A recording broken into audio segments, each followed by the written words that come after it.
അയ്യപ്പ സംഗമത്തിന് പുറമെ സംഗമങ്ങൾ നടത്തുന്ന തിരക്കിലാണ്. ഇതിലെ BJPയുടെ സംഗമത്തിന് നല്ല ആളുണ്ട്, അതേസമയം സർക്കാരിന്റെ സംഗമം പാളിപ്പോയി.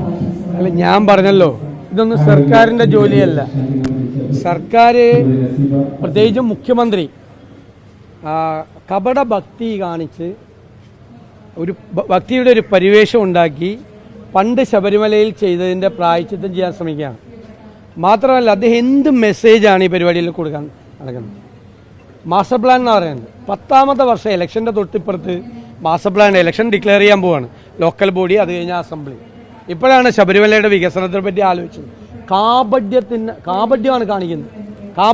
കപട ഭക്തിയാണ്, കാപഢ്യമാണ്. ശബരിമലയ്ക്ക് വേണ്ടിയിട്ടുള്ള ഒരു ആവേശം വന്നത് 9 കൊല്ലം ഭരിച്ചപ്പോഴും ഉണ്ടായില്ല. അവിടെ ഒരു വികസന പ്രവർത്തനം നടത്തിയില്ല. UDFന്റെ കാലത്ത് ചെയ്ത 112 ഹെക്ടർ സ്ഥലം വനഭൂമി സങ്കീർണമായ നടപടിക്രമങ്ങളിലൂടെ ഏറ്റെടുത്ത് അവിടെ വികസന പ്രവർത്തനം നടത്തിക്കൊണ്ടിരിക്കുന്നത് മുഴുവൻ നിലച്ചുപോയി. അപ്പോൾ ശബരിമലയോട് ഇപ്പോൾ കാണിച്ചത് കപടഭക്തിയാണ്. പിന്നെ യോഗി ആദിത്യനാഥിൻ്റെ സന്ദേശവും മറ്റു ചില കാര്യങ്ങളും കൂടിക്കഴിഞ്ഞപ്പോൾ എന്താണ് ഉദ്ദേശിച്ചതെന്ന് മനസ്സിലായല്ലോ എല്ലാവർക്കും. ഞങ്ങൾ പറഞ്ഞല്ലോ, BJPയുമായി അവിശുദ്ധമായൊരു ബാന്ധവം കേരളത്തിലെ CPMനുണ്ട്. അതിൻ്റെ ഏറ്റവും ഒടുവിലത്തെ ഉദാഹരണമാണ് യോഗി ആദിത്യനാഥിൻ്റെ സന്ദേശം. ഈ പരിപാടിയിൽ വളരെ ക്ലിയറാണ്. കേരളത്തിലെ ജനങ്ങൾക്ക് ഇതൊക്കെ കണ്ടാൽ മനസ്സിലാക്കാൻ കഴിയുന്ന സാമാന്യ ബുദ്ധിയുണ്ട്. പിന്നെ ഇന്നലെ വികസന സദസ്സ്, ഞാൻ ഇലക്ഷൻ ഡിക്ലെയർ ചെയ്യാൻ പോവാണ്. ഇലക്ഷൻ്റെ നറുക്കെടുപ്പ് കഴിഞ്ഞാൽ ഇലക്ഷൻ ഡിക്ലെയർ ചെയ്യാൻ പോകുമ്പോഴാണ് ഇനി വികസനത്തെക്കുറിച്ച് ആലോചിക്കുന്നത്. എന്തൊരു മൗഢ്യമാണ് അത്! മര്യാദയ്ക്ക് ലോക്കൽ ബോഡികൾക്ക് പൈസ കൊടുത്തിട്ടില്ല. ലോക്കൽ ബോഡികളെ ശ്വാസം മുട്ടിച്ച് കൊന്ന ഗവൺമെൻറ്റാണ്. എന്നിട്ട് അവിടെ നിന്ന് തന്നെ പൈസ എടുത്തിട്ടുണ്ട് വികസന സദസ്സ് നടത്താൻ വേണ്ടി നടത്തുന്ന ശ്രമം. എന്നിട്ട് പ്രതിപക്ഷത്തെ പരിഹസിക്കുകയാണ്. മുഖ്യമന്ത്രിയാണ് പരിഹാസപാത്രമായി ജനങ്ങളുടെ മുമ്പിൽ നിൽക്കുന്നത്. ഇപ്പോൾ കോൺക്ലേവ് നടത്തുന്ന ബഹളമാണ്. അവസാനമായപ്പോൾ ഇതൊക്കെ തുടക്കത്തിലല്ലേ, ഗവൺമെൻറ് അധികാരത്തിൽ വരുമ്പോഴല്ലേ എന്ത് ചെയ്യണം, എങ്ങനെ ചെയ്യണം, ആരോഗ്യരംഗത്ത് എന്ത് ചെയ്യണം, വിദ്യാഭ്യാസ രംഗത്ത് എന്ത് ചെയ്യണം, തീരദേശത്ത് എന്ത് ചെയ്യണം, മലയോരത്ത് എന്ത് ചെയ്യണം, പട്ടികജാതിക്കാർക്ക് പട്ടികവർഗ്ഗക്കാർക്ക് എന്ത് ചെയ്യണം, കർഷകർക്ക് എന്ത് ചെയ്യണം എന്ന് ആലോചിക്കണത്. ഇത് പോയി ഇനിയിപ്പോൾ ഇവരാലോചിച്ചിട്ട് കാര്യമില്ലല്ലോ.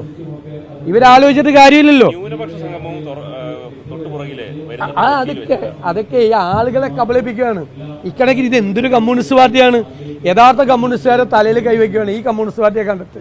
കാരണം ആദ്യം അയ്യപ്പ സംഗമം പറഞ്ഞു, അപ്പൊ പേടിയായി. അപ്പൊ ന്യൂനപക്ഷ സംഗമം. ഇനി ഓരോ മതത്തിന്റെയും സംഗമം നടത്തട്ടെ. ഹിന്ദു മഹാസംഗമം, ഇസ്ലാം സംഗമം, ക്രൈസ്തവ സംഗമം. ഞാൻ പറഞ്ഞില്ല, ഇവർ തീവ്ര വലതുപക്ഷ പാർട്ടിയാണ്. ഇവരൊരു കമ്മ്യൂണിസ്റ്റ് പാർട്ടി പോലെയല്ല. യഥാർത്ഥ കമ്മ്യൂണിസ്റ്റുകാർ കൂടി ഇപ്രാവശ്യം UDF വോട്ട് ചെയ്യും. കാരണം ഒരിക്കലും തിരിച്ചു വരരുതെന്ന് കേരളത്തിൽ ഏറ്റവും കൂടുതൽ ആഗ്രഹിക്കുന്നത് നല്ല കമ്മ്യൂണിസ്റ്റുകാരാണ്. നല്ല കമ്മ്യൂണിസ്റ്റുകാർ തലയിൽ കൈവച്ചുകൊണ്ടിരിക്കുക. ഇവരെ ഇത് കണ്ടത്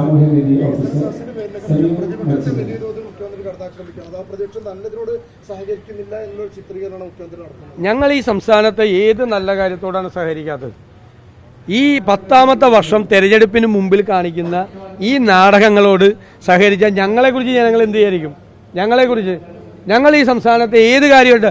ഇൻവെസ്റ്റേഴ്സ് മീറ്റ് വെച്ചല്ലോ, ഞങ്ങളവിടെ പോയി ഫുൾ സപ്പോർട്ട് കൊടുത്തല്ലോ. വ്യവസായ വികസനത്തിന് വേണ്ടി, സംസ്ഥാനത്തിൻ്റെ പൊതുവായ വികസനത്തിന് വേണ്ടി മേജറായിട്ട് എതിർത്തിട്ടുള്ള ചില കാര്യമുള്ളൂ. എന്താണ് ഞങ്ങൾ എതിർത്തത്? കേരളയിൽ എതിർത്തു, ഇപ്പോഴും എതിർക്കും. കേരളയിൽ കൊണ്ടുവരട്ടെ, ഞങ്ങൾ എതിർക്കും. അത് കേരളത്തെ പാരിസ്ഥിതികമായി തകർക്കും, സാമ്പത്തികമായി തകർക്കും. അല്ലാതെ തന്നെ അതുവഴി ഉണ്ടാകുന്ന ലക്ഷ്യം പൂർത്തീകരിക്കാൻ കഴിയും. അല്ലാതെ ഇതുപോലത്തെ നാടകങ്ങൾക്ക് ഞങ്ങൾ എന്തിനാണ് കൂട്ടുവെക്കണം? ഞങ്ങൾ എന്തിനാണ് മുഖ്യമന്ത്രി പരിഹാസപാത്രമായ പോലെ പ്രതിപക്ഷം പരിഹാസപാത്രമാവേണ്ട ആവശ്യമില്ല. ഞങ്ങൾക്ക് കൃത്യമായി കേരളത്തെ വികസനത്തെക്കുറിച്ച് ധാരണകളുണ്ട്. ഞങ്ങൾ അവതരിപ്പിക്കും ജനുവരി. ഞങ്ങൾ അധികാരത്തിൽ വരുമ്പോൾ എന്താണ് കേരളത്തിൽ ചെയ്യാൻ പോകുന്നത്? വിദ്യാഭ്യാസ രംഗത്ത് ഞങ്ങൾ എന്ത് ചെയ്യും? ഞങ്ങൾ ആരോഗ്യരംഗത്ത് എന്ത് ചെയ്യും? മലയോരത്ത് ഞങ്ങൾ എന്ത് ചെയ്യും? തീരദേശത്ത് എന്ത് ചെയ്യും എന്ന് ഞങ്ങൾ കൃത്യമായി പറയും. കേരളം സാമ്പത്തികമായി തകർന്ന ഈ കേരളത്തെ രക്ഷിക്കാൻ UDFന് പദ്ധതികളുണ്ട്. അതൊക്കെ ഞങ്ങൾ ജനുവരി പറഞ്ഞോളാം. ജനുവരിയിൽ ഞങ്ങൾ പറയാം.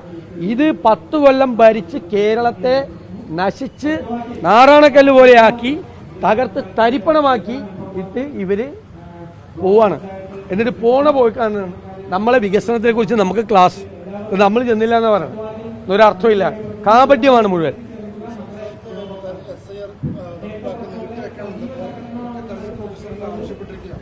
അല്ല, അത് എല്ലാ കക്ഷികളും, കോൺഗ്രസ് അടക്കം UDF ഘടകകക്ഷികളടക്കം എല്ലാവരും ആവശ്യപ്പെട്ടാണ്. കാരണം ലോക്കൽ ബോഡി തെരഞ്ഞെടുപ്പ് എന്ന് വെച്ചാൽ ഒരു പൊതു തെരഞ്ഞെടുപ്പ് പോലെയാണ്.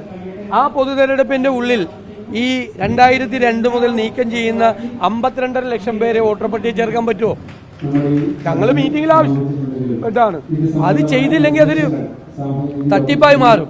കാരണം സ്വതന്ത്രവും നീതിയുക്തവുമായ ഒരു തെരഞ്ഞെടുപ്പാണ് അല്ലെ ജനാധിപത്യത്തിന്റെ ഏറ്റവും വലിയ പ്രത്യേകത. 52.5 ലക്ഷം പേര് ഇവർക്ക് കഴിഞ്ഞ കൊല്ലം ചെയ്യാൻ പാടില്ല. ഇലക്ഷൻ കമ്മീഷന് കഴിഞ്ഞ കൊല്ലം ചെയ്യാൻ പാടില്ലേ? ഈ ലോക്കൽ ബോഡി ഇലക്ഷനും അസംബ്ലി ഇലക്ഷൻ്റെയും വക്കത്ത് കൊണ്ടുപോയിട്ട് പറയുവാണ് 52.5 ലക്ഷം പേർക്ക് വോട്ടില്ല എന്ന് പറഞ്ഞാൽ ഒരു നിയോജക മണ്ഡലത്തിൽ എത്ര വോട്ടായി? 60,000 വോട്ടോളം ഒരു നിയോജക മണ്ഡലത്തിൽ ചേർക്കേണ്ടതായിട്ട് വരും. 60,000 വോട്ട് പുറത്തു പോവും.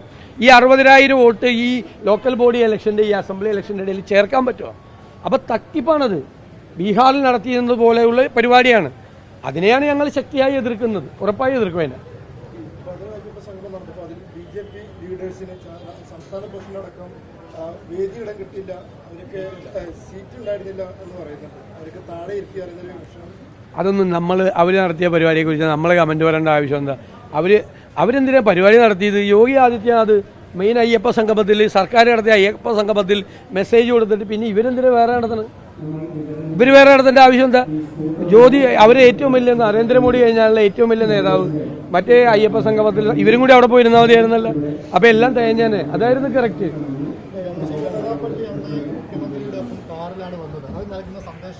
അത് ക്ലിയർ ആണല്ലോ, എല്ലാവർക്കും മനസ്സിലായല്ലോ.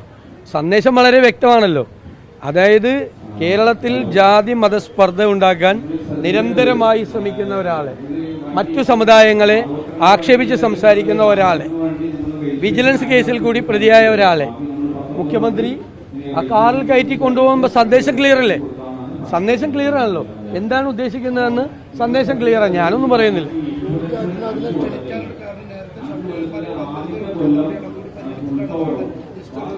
ഇന്ത്യയിൽ ഒരുപാട് മുഖ്യമന്ത്രിമാരുണ്ടല്ലോ. യോഗി ആദിത്യനാഥാണ് പിണറായി വിജയനെ പറ്റി ഏറ്റവും നല്ല കൂട്ട്. കാരണം ഇപ്പം ആ ലൈനാണ്. കഴിഞ്ഞ പാർലമെന്റ് ഇലക്ഷൻ കഴിഞ്ഞതിന് ശേഷം, അതിനു മുമ്പ് ന്യൂനപക്ഷ പ്രീണനമായിരുന്നു. അത് കഴിഞ്ഞ് അത് കിട്ടൂല എന്ന് മനസ്സിലായപ്പോഴാണ് ഇപ്പോൾ ഭൂരിപക്ഷ പ്രീണനമായിട്ടാണ് ഇറങ്ങിയിരിക്കുന്നത്. ഞാൻ ഇത് നേരത്തെ പറഞ്ഞതാണ്. അതിന് ഏറ്റവും നല്ല കൂട്ട് യോഗി ആദിത്യനാഥ്, സംശയമില്ല.